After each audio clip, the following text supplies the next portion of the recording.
వి gold trusted gold buyers తాకట్టులో ఉన్న బంగారాన్ని విడిపించి ఈ రోజు ఉన్న మార్కెట్ ధరకే కొనబడును. మరిన్ని వివరాలకు సంప్రదించండి 77107720. మీడియా మిత్రులకి పత్రికా విలేకరులందరికీ పేరు పేరున వందనాలు.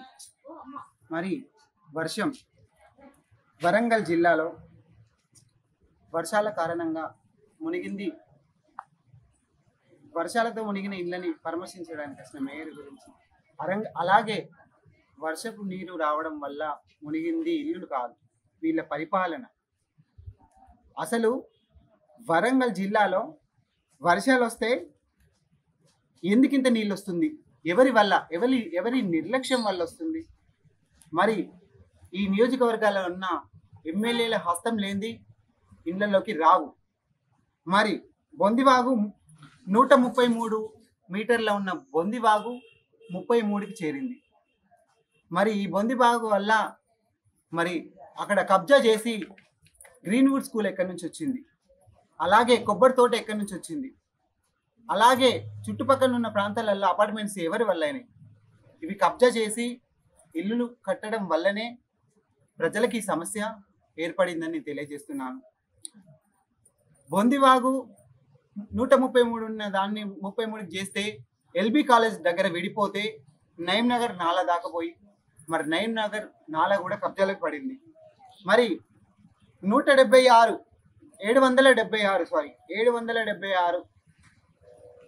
సర్వే నెంబర్ మరి ఖమ్మం బ్రిడ్జ్ కింద ఉన్న ప్రదేశం కూడా కబ్జాకి గురైంది. మరి ఈ ఎమ్మెల్యేలు ఎవరెవరు? మరి హనుమకొండ నాయని రాజేందర్ రెడ్డి, తూర్పు కొండ సురేఖ, ఎమ్మెల్యే పరకాల, అలాగే మన కడియం ఎంపీ గారు ఉన్నారు. మరి ఇంతమంది ఎమ్మెల్యేలు ఎంపీలే హస్తం లేనిది ఇది జరగదు. కేవలం ఇది కమిషన్స్ కోసమే ఇలాంటి దుష్పరిస్థితి మనకు ఎదురైందని తెలియజేస్తున్నాను. ప్రజలందరికీ తెలుసు ఎవరెవరు ఈ కబ్జాదారులు, ఎవరెవరు చేసేది అనేది ప్రజలందరికీ తెలుసు. కాబట్టి మేము గట్టిగా ఇది ప్రజాగలం, ప్రజల గొంతు, ఇది ఎవరు ఆపడానికి వీలు లేదని నేను తెలియజేస్తున్నాను. మరి హైడ్రా వచ్చిందని హైదరాబాద్కి మాత్రమే పరిమితం అని నేను అడుగుతున్నాను. మరి ఇక్కడికి హైడ్రా వచ్చి ఇక్కడున్న సమస్యలను కూడా, ఇక్కడ కబ్జా చేసిన వాళ్ళను కూడా పరామర్శించి ఖచ్చితంగా ఈ కబ్జాదారుల పైన యాక్షన్ తీసుకోవాలని నేను తెలియజేస్తున్నాను. ప్రజలందరూ ఒక్కరోజు వర్షానికే ఈ నగరం మునిగిపోతే ఒక ఇంట్లో ఒకరోజు కూలి చేసుకుంటేనే తినేటోడు వాళ్ళకి ఇల్లు మునిగిపోతే ఇంట్లో సామాన్లు ఎన్ని ఖర్చు అయిపోతాయి? ఇంటింటా మేయర్ గారు వచ్చి పరామర్శించి 15,000 సీఎం గారు వచ్చారు, సీఎం గారు వచ్చి చేతులు ఊపిపోతే మాకు న్యాయం కాదు. మేయర్ గారు వచ్చిపోతే నేను ఫోటోలు దిగిపోతా అంటే మాకు పని కాదు. మా సమస్య ఏంది? ఈ భూ కబ్జాలు చేసిన వాళ్ళపైన చట్టరీత్యా చర్య తీసుకోవాలి. ఇందులో 5గురు హస్తం ఉంది. తూర్పు ఎమ్మెల్యే కావచ్చు, పరకాల ఎమ్మెల్యే కావచ్చు, నాయని రాజేందర్ రెడ్డి కావచ్చు, అలాగే కడియం ఎంపీ గారు కావచ్చు, ఇక్కడ ఉన్న ఎమ్మెల్యేల హస్తం ఇది. మరి ఎమ్మెల్యేలకు చేత కావట్లేదా? పరిపాలన చేత కాకపోతే చెప్పండి. ట్రాన్స్జెండర్ కమ్యూనిటీలో మేము చోటిస్తాం, ప్రజల గలమై మేము ప్రజల ముందుకు వస్తాం.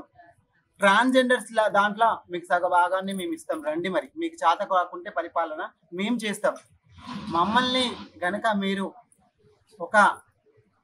మా సపోర్ట్ తీసుకొని మీరు ముందుకు వెళ్ళకుంటే మీ కూర్చున్న సీఎం సీటు కూలిపోయే అవకాశాలు ఉన్నాయి.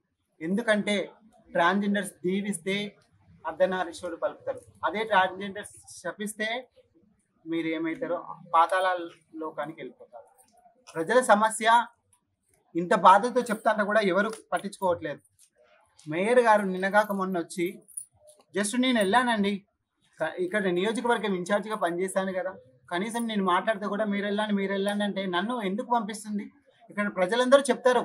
అందులో ఉన్న తన పంటి ఉన్న వ్యక్తి కూడా నన్ను బాధపడే 2 మాటలు కూడా అన్నారు. ఆ వ్యక్తి పైన కఠిన చర్య తీసుకోవాలని నేను ఈ రోజు పిటిషన్ కూడా ఇవ్వడం జరుగుతుంది స్టేషన్ లో. ఆ వ్యక్తి పేరు ఇక్కడే ఉంటాడు, తిరుమల. నన్ను ఒక ట్రాన్స్జెండర్ గా, అరే ఏంటో నువ్వు వీళ్ళందరినీ తీసుకొచ్చి లొల్లి చేయడానికి వచ్చినావు అంటే, సమస్య వస్తే అందరినీ తీసుకోపోకుంటే ఎవరిని తీసుకొస్తారు? ప్రజలను తీసుకుపోకుంటే ఎవరు వస్తారు? ప్రజలే కదా. నేను ఇక్కడ ఓటర్ని, ఇక్కడ ఉన్న వ్యక్తిని, మరి నేను అడగకుంటే ఎవరు అడుగుతారు? నేను ఒకటే తెలియజేస్తున్నాను, ఈ భూ కబ్జాలు చేసిన వాళ్ళపైన వెంటనే స్పందించాలి. వీళ్ళని మాత్రం సీరియస్గా యాక్షన్ తీసుకొని ప్రజల ఎంతైతే ఆస్తులు నష్టపోయాలో వాళ్ళందరికీ కూడా ఇంటింటి చొప్పున 1,00,000 రూపాయలు ఇవ్వాలి. ఇంకో విషయం చెప్తున్నా, సీఎం గారు వచ్చి 15,000 ఇంటింటి ఇస్తారని మేయర్ గారు చెప్పిపోయారు. అది ఇదివరకు కూడా రాసుకుపోయారు, ఇదివరకు కూడా రాలేదు. ఇప్పుడు కూడా 15,000 అని రాశారు కదా, ఆ 15,000 కూడా కింద ఉన్న వాళ్ళకేనంట. మరి మీద ఉన్న వాళ్ళకి ఎట్లా అండి? కిందకి నీరు వస్తే పైనుంచి ఎలా కిందికి వస్తారండి? మేము ఒకటే అంటున్నాము, పసుపు కుంకుమలతో అక్కడ అది ఉంది, ఇవ్వండి బాబు. అది కదా మీకు వాటర్ రాకుండా చేస్తా, మీకు ఒకరికి ఒక నెల రేషన్ తిరిగిస్తారు, 15,000 ఇస్తారు అని అన్నది. 15,000 సామాన్ పోలే, 1,00,000 రూపాయల సామాన్ల దాకా బిక్కుమంట. మా 2 కొడుకుల కింద, నేను పైన, మా ఆయన నేను కాలేదు, ఆయన మేమిద్దరం పైన. మరి పై వాళ్ళకి ఏమి అని అన్నది కదా, కాబట్టి ఆ 15,000 ఏం రాదు, ఏం చేయదు. టాంకి బండి చేయబట్టే ఇప్పుడు ఈ వాటర్ వస్తుంది. ఆ వాటర్ ఆ టాంకి బండిని ఎక్కడ అయితే నీళ్ళు వస్తున్నాయో అది దీపియాలి. అసలు 15,000 ఇచ్చిలా? 15,000 అనబట్టిగా అంటారు కానీ అవి ఇచ్చేది తెలియదు, ఇయ్యేది తెలియదు.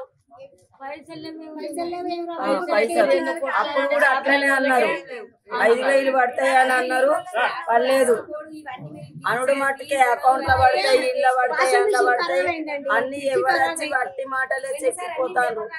వాళ్ళ పాకెట్ సంవత్సరం నుంచి ఆ బొందిబాగు చిన్నగా చేసి ఆ బొందిబాగు నీళ్ళు పోకుండా ఈ ట్యాంకి బండి కట్టి మాకు ఒక్క కొంచెం వాన పడంగానే వాటర్ వస్తాయి. వచ్చి అన్ని ఫ్రిడ్జీలు కూలర్లు వేసి అంటాను, టెంటు టీవీ అన్ని ఖరాబ్ అయిపోతున్నాయి.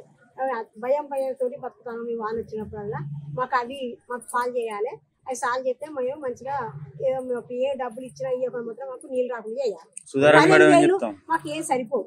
ఇప్పుడు 1,00,000 రూపాయలైనా అవి మాకు రావు. ఇప్పుడు ఏమి తక్కువ ఉన్నాయి ఏ రేట్లు, అవన్నీ ఖరాబ్ అయినా వస్తాయి మాకు. దాన్ని ఎవరిని పట్టించుకునే మానవులు లేడు. మేడం ఏం చెప్తాను, ఏమున్నది వచ్చి మీకు ఇన్ని నెలకు బియ్యం ఇస్తా, 15,000 ఇస్తామ్మా మరి అనేది అంటారు. మాకు ఆ 15,000 ఏం సరిపోతాయి, ఆ నెల బియ్యం ఏం సరిపోతాయి? అన్ని పోయినాక ఇప్పుడు మాకు వాషింగ్ మిషన్ పోయిందా, ఫ్రిడ్జ్ పోయిందా, టీవీ పోయింది, మరి అవన్నీ మాకు ఇప్పుడు 15,000 వస్తాయా అండి? అవి రావు మాకు. అవి మాకు ఫాల్ చేయాలి, గ్యారంటీ లేదు. ఇప్పుడు మాకు బొందిబాగు ఒకటి, టాంకి బండి ఒకటి, మాకు అవి మంచిగా నీళ్ళు రాకుండా చేయాలి. చేసి మా సమస్యలు మంచిగా తీసుకుంటే మేము సాల్వ్ అవుతాం. మాకు ఏం లేకుండా నువ్వు 15,000 ఇస్తా, నెల బియ్యం ఇస్తా అంటే మాకు అవి ఏం సరిపోతాయి? వస్తాయా? 1,00,000 రూపాయలు ఇచ్చినా ఇప్పుడు మాకు అవి రావు. కాదమ్మా, ఇంతకుముందు కూడా చెప్పి ఇచ్చిల్లా అవి?